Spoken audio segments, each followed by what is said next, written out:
Good morning po mga kababaw.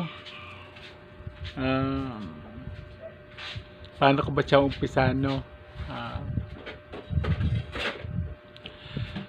sa mga nagtatanong po, ano pong estado ko po dun sa aking pagpapacheck up po sa aking kidney stone po.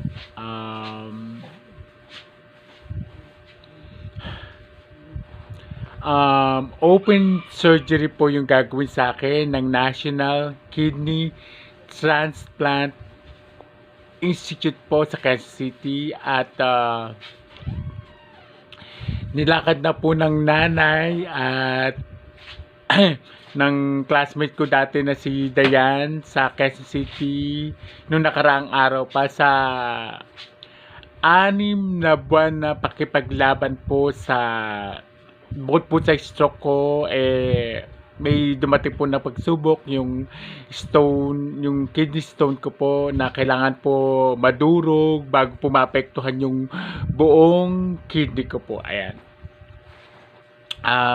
Nagkaroon po kasi ako ng kidney stone, hindi po siya dahil kumakain po ako ng maalat, ng na matataba, hindi na po ako, simula po nung na-stroke ako. Ito po ay nagkaroon lang po ng trigger dahil po dun sa mga gamot po na iniinom ko nung nakarang pandemic po. At tomorrow po, schedule ko po ng mga laboratories ko po. Pag-pray niyo po ako and sobrang sakit sa 6 na buwan, ilang tabletas na sambong ng pampahilap po ang palagi kong iniinom everyday. Nahihirapan din po ko sa sobrang sakit. Sobrang sakit eh.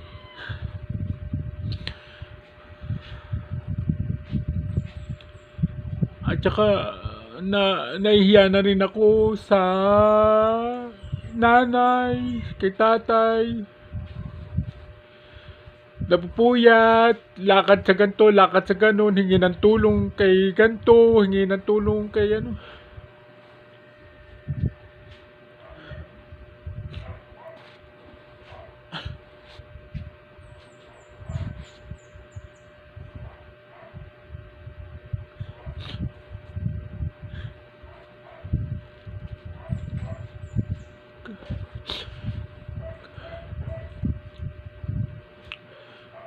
Kaya naiya ako, sobra ako nahihiya. Kasi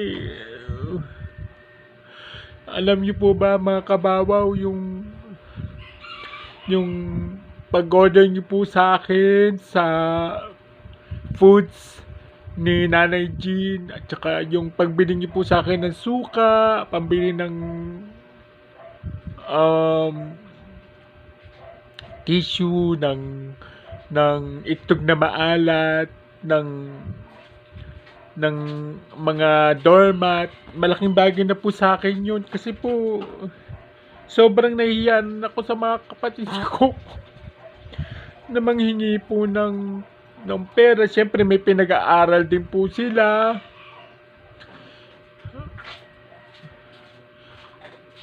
May pinag-aaral, may pamangkin din ako na nag-aaral. Marami, nahiya na ako, sobrang nahiya ako. Sa mga kapatid ko, sa bayaw ko, nahiya ako. Kaya nga po, buti merong yakap, kaso hindi naman po lahat meron sa yakap.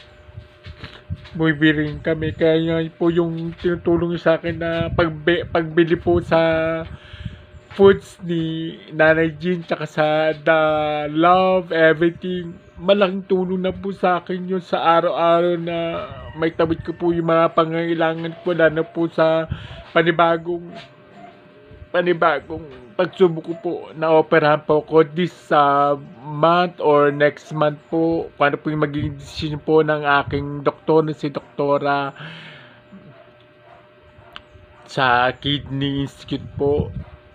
Nahihirapan din ako, pero mas nahihirapan ako pag nakikita ko kasi na imbis na ako tumutulong sa nanay tatay ko, sila pa rin ang tumutulong sa akin kahit senior na po sila. Naiya ako sobra. Naiya ako.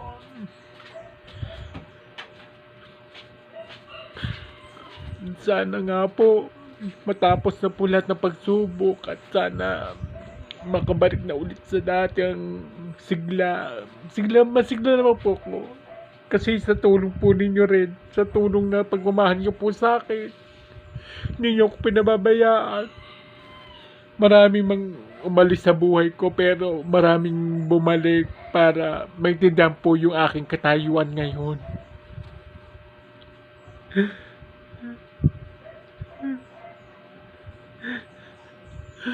Sana po maging okay na po yung mga test ko po bukas sa National Kidney. Maraming salamat po. Pinakamamahal ko pong Kapitan Jeff Tabal Fernan, aming kapitan, ang aming mga kagawad na hindi po ko iniwanan sa laban na to. Ang mayor po namin, Mayor June Inares, Ma'am Andrea Inares, maraming salamat. Governor Inares po, Governor Nina Inares, maraming salamat po. Congressman Puno, maraming salamat po. Lahat po ng mga teachers na order po sa akin sa De La Paz National High School, maraming salamat po. Sa pamilya ko po, maraming salamat po. Esparagosa, Peralta, Triol, Nagal, Perurina, and Lozano family. Maraming salamat po. Sa inyong lahat po, makapitbahay ko dito sa Upper Citadel, saan man sulok ng mundo, maraming salamat po. Hindi ko alam kung paano ko kayo pasasalamatan. Maraming salamat po. Loisa University, maraming salamat po. Maraming salamat po. Quirino High School, 48, maraming salamat po. At sana po maging okay na po yung aking kailangan ko po kasi magpa-clear po laboratory ko po pa bago po ko operahan po ni Doktora Bastian. Bago po ko ma-confine po sa kidney institute po, ayan, sa kidney stone, sa National Kidney po, sorry na wala po ko. Kaya po maraming salamat po sa ating barangay rescue. Maraming salamat, malaking